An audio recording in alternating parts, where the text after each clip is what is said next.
On this show, I want you to think about technology and how it can make a difference, and also, maybe, just maybe, see the world in a slightly different light. For example, everyone listening in Western Europe and the US right now, many of people will be getting excited about the holiday season and picking up the latest smartphone for over $1,000. But for billions of people all over the world, they're still off the grid with no access to a bank account and no access to a smartphone. So the next time you're complaining about the cost of your smartphone contract, spare a thought for those earning $10 a day and where a smartphone could quite easily cost half of their monthly income. But a company called PayJoy is helping to change all that, and they're working with Samsung to bring phones all over the world to those who can't afford it or don't have credit. It's a fantastic story, and I want to hear about the big difference that they've been making in Latin America, India, and in Africa, and indeed all over the world. So buckle up, hold on tight, so I can beam your ears all the way to the Bay Area so we can speak with Mark Hainan from PayJoy. So a massive warm welcome to the show. Can you tell the listeners a little about who you are and what you do? Sure. My name is Mark Hainan. I'm Chief Business Officer and co-founder of PayJoy. I mainly lead international growth and partnerships for PayJoy. So for anyone listening that's just learning about PayJoy for the very first time, can you tell me what PayJoy is, who your customers are, and also what kind of problems you're solving?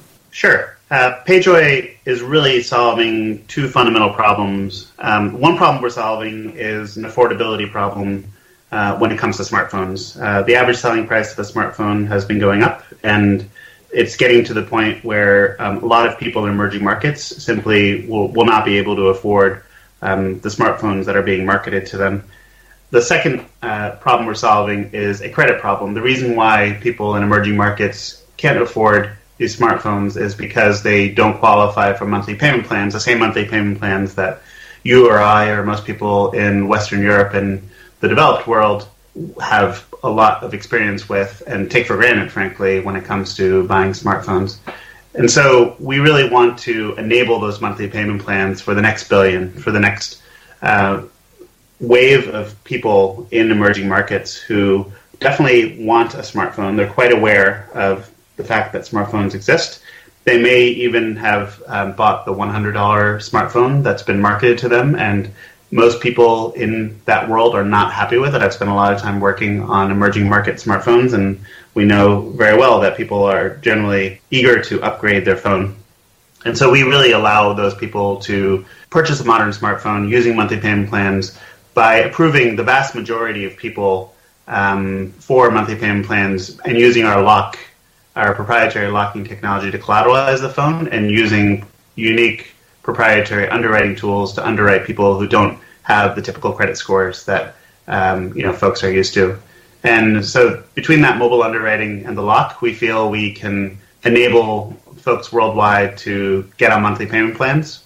And internationally, we work with partners to effectively roll out those payment plans in their markets. I also learned recently that you launched fairly early in Latin America. Can you tell me a little bit about that and your experiences there? Absolutely. We initially launched in the US, and it became quite clear that the product market fit in emerging markets is likely going to be very strong, just because we were getting strong demand from the underbanked in the US.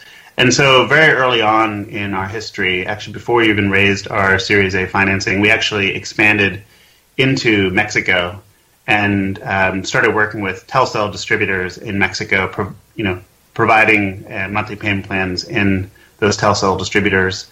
And word really spread like wildfire among these Telcel distributors. There are a fairly small number of them, and they all talk to each other. And they have not been used to seeing affordable monthly payment plans, especially ones where over 80% of people get approved. In the Mexico, we were basically just requiring government ID, Facebook account, and a phone number to qualify. And over 80% of people were getting approved. And that got these folks really interested and excited. And we then expanded across Mexico through them. And also Telcel's competitors, Telefónica and AT&T, heard about this and got on board very quickly. And I think what's exciting about that is that it grew very quickly. And also we learned that this is a product that really works for emerging markets.